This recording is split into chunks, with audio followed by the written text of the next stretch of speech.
अरुंधति। संस्मरण रचयिता गौरापंत शिवानी जी। उसका साथ यद्यपि 3 ही वर्ष रहा, पर उस संक्षिप्त अवधि में भी हम दोनों अटूट मैत्री की डोर में बंध गए। उन दिनों पूरा आश्रम ही संगीतमय था। कभी चित्रांगदा का पूर्वाभ्यास, कभी माचेर खेला, कभी श्यामा और कभी ताशीर देश। उन दिनों आश्रम में सुरीले कंठों का अभाव नहीं था। खुकुदी यानी अमिता, मोहर यानी कनिका देवी, स्मृति, इंदुलेखा घोष, वी श्री जगेशिया, सुचित्रा, ऐसी ही कोकल कंठी सुगायिकाओं के कंठों में एक कड़ी और जुड़ी। जैसा ही कंठ वैसी ही खांटी बंगाली जोतदारी ठसक, बूटा सा कद, उज्ज्वल गोर वर्ण, बड़ी बड़ी फिरोजी शरबती आंखें जो पल पल गिरगिट सा रंग बदलती थी। पहले ही दिन उसने संगीत सभा में बाउल गीत गाया। कंठे आमार, शेष रागिनीर, वेदन बाजे, बाउल शेजेगो। तो पूरा आश्रम झूम उठा और फिर तो वह देखते ही देखते लोकप्रिय गायिकाओं में अग्रणी हो गई। यद्यपि वह छात्रावास में कभी नहीं रही, पहले खेल के मैदान के छोर पर और बाद में आश्रम के सीमांत पर बनी एक पुरानी कोठी को किराए पर लेकर उसकी विधवा माँ अपने परिवार को लेकर रहने लगी। उसी ने बताया कि वे 18 भाई बहन हैं, पर सब इधर उधर। कुछ बहनों का विवाह हो गया था, कुछ को विदेश भेजा।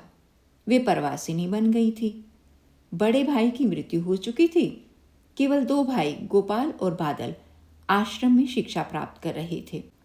उनका रहन सहन, ओढ़ना पहनना, खान पान एकदम जमींदाराना था। कई दास दासियां थी। खाना पकाने वाला उड़िया ठाकुर था, जिसकी अद्भुत पाक कला से नूकू, यही अरुंधति का पुकारने का नाम था, कि पूरी मित्र मंडली बुरी तरह प्रभावित हो चली थी। एक ओर उनका आभिजात्य, दूसरी ओर वैसी ही विनम्र शिष्टता। उसकी माँ, जिन्हें हम माशी माँ कहते थे, दीर्घांगी व्यक्तित्व संपन्न तेजस्वी महिला थी। बहुत कम बोलती थी, पर स्नेहधारा जैसे उनकी विषादपूर्ण आंखों से निरंतर झरती रहती थी। प्राय ही हमें खाने को बुलाती और स्वयं हाथ का पंखा झलती। हमें परम तृप्ति से खाते देख स्वयं भी तृप्त हो उठती। मैंने नूकू के जितने भी भाई बहन देखे, सबका रंग रूप ठप्पा प्राय एक सा ही था, केवल छोटे भाई परवीर या बादल को छोड़कर। वही एंग्लो इंडियन रंग और हरी हरी आंखें। कभी भी किसी अनुष्ठान में वंदे मातरम गाने का अवसर आता तो हम दोनों को ही एक साथ बुलाया जाता। हमारे संगीत गुरु शैलजा रंजन मजुमदार कहते थे, तादेरे गला बेशमीते जाए तो रोई जाबी, अर्थात तुम दोनों का कंठस्वर मेल खाता है, इसी से तुम्हें दोनों को जाना होगा। एक बार यही वंदे मातरम गान गाने के लिए हमें शिवड़ी ग्राम जाना पड़ा था। बैलगाड़ी में हिचकोले खाते खाते जब शिवड़ी पहुंचे तो संध्या हो गई। उद्बोधिनी संगीत के बाद ही लौटना पड़ा। मार्ग में अंधेरा हो गया। सहसा आंधी आई और बैलगाड़ी में लटकी लालटेन भी बुझ गई। यद्यपि हमारे साथ और लोग भी थे, पर सुना था वह मार्ग बहुत सुविधा का नहीं है। पास ही में कहीं कापालिकों की आराध्य अठास देवी का मंदिर भी है। बार बार गाड़ीवान कह रहा था, भय पाबे ना दीदी मनीरा, किसु होबे ना, अर्थात डरिएगा मत दीदी मनी, कुछ नहीं होगा। पर जब तक बोलपुर नहीं पहुंचे, हम दोनों एक दूसरे का हाथ पकड़े भय से कांपती रही थी। अरुंधति का चेहरा विधाता ने अवकाश में ही गढ़ा होगा। खड़क की धारसी नाक, छोटे 2 रसीले अधर और मद भरी आंखें। न कोई मेकअप न सज्जा, फिर भी अष्टभुजा का सा दिव्य रूप। एक घटना बरबस अतीत की ओर खींच रही है। एक बार आश्रम के मेले में आश्रम की कुछ छात्राओं ने एक चाय का स्टॉल लगाया। सबने सफ़ेद साड़ी पहनी, संथाली जूड़ों में जवापूश खोसा और सिर पर धरी तिरछी गांधी कैप। मेनू की सज्जा संवारी जया अप्पा स्वामी ने। देखते ही देखते हमारी दुकान पर भीड़ लग गई। आश्रम का चाय वाला बूढ़ा कालू, जिसकी स्टॉल हमारे स्टॉल के सामने थी, हाथ जोड़कर गिड़गिड़ाने लगा। दीदी मनीरा, आमार दोकेन जे कई आय छे ना, सब दादा बाबूरा तो अपना दो रही दुकाने।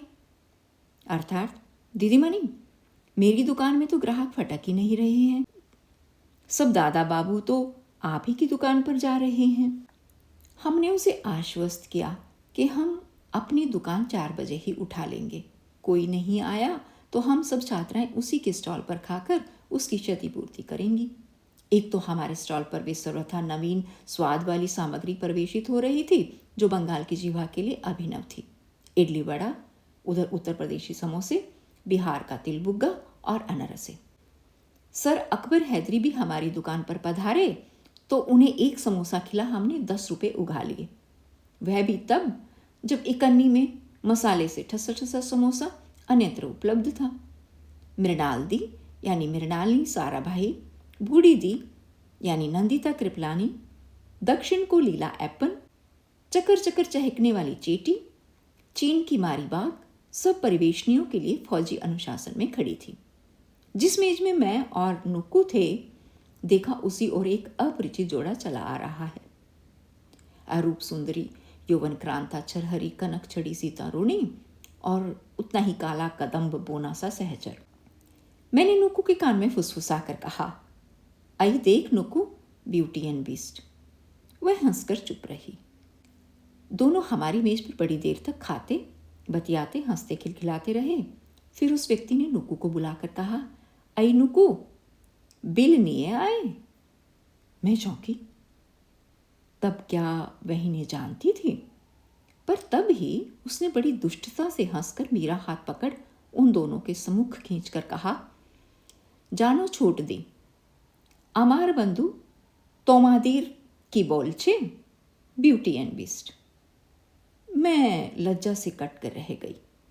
मुझे क्या पता था कि छोट दी नुक्कू की सगी बड़ी बहन है और कल ही कलकत्ता से आई हैं, और उनके सहचर जिन्हें मैंने अज्ञानवश बिस्ट की उपाधि से विभूषित किया था, वे उसके सगे जीजा हैं। पर उसके रसिक जीजा ने शायद मेरी अपदस्थता भांप ली थी। बड़े अधिकार से मेरा हाथ खींच अपने पास बिठाकर बोले, बेश करे छो हे, हमार सुंदरी गिन्नी की ब्यूटी बेले छो तो थैंक्स। उन्हें बिस्ट कहा था, यह वह आह्लादे उदार व्यक्ति भूल गया। इसके बाद 2 बार उनसे मिलना हुआ, वही प्रसंग और वैसे ही उदार हंसी। यही नहीं, पूजा में उन्होंने मेरे लिए विशेष उपहार के रूप में एक हांडी संदेश ही नहीं भिजवाए, एक सुंदर धानी घनरे वाली साड़ी भी भेजी।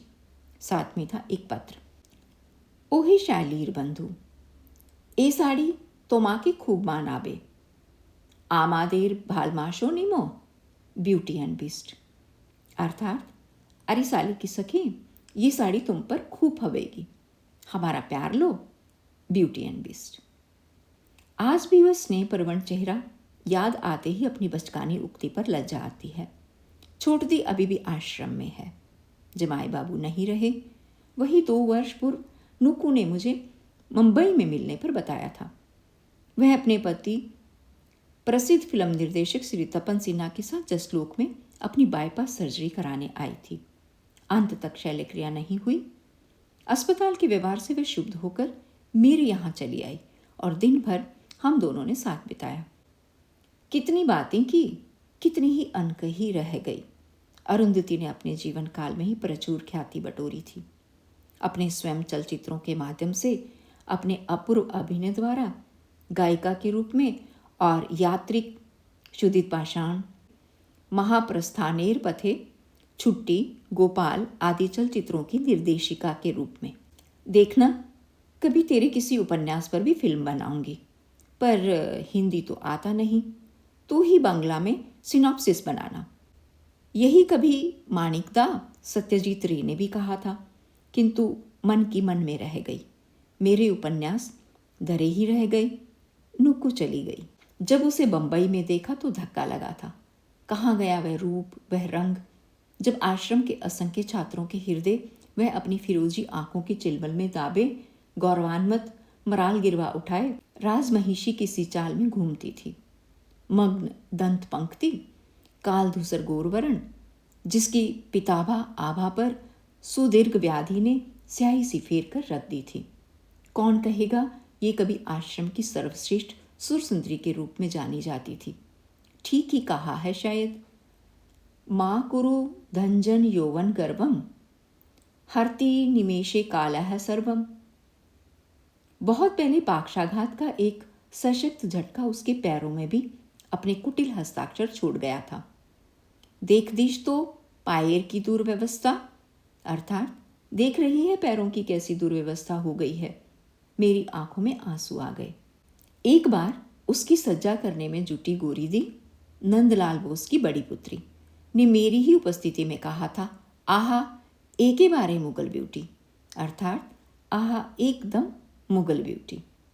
पर आंखें अब भी वैसी ही थी, अमीय हलाहल मद भरे, ठीक जैसी किसी ऐतिहासिक बुलंद इमारत के खंडर में अनूठे कंगूरों से विभूषित झरोखे जो के त्यों धरे हों। इसके बाद उसका एक ही पत्र मिला था। वह बाईपास के लिए विदेश जा रही है, पर वहां से भी कोरी ही लौटी। फिर पहुंची बेंगलोर। उसने भी शैल्य क्रिया को निरापाद नहीं बताया। कई धमनियां रक्त के थक्कों से अवरुद्ध हो गई थी। फिर वह एक दिन बिना किसी से विदा लिए चुपचाप चली गई।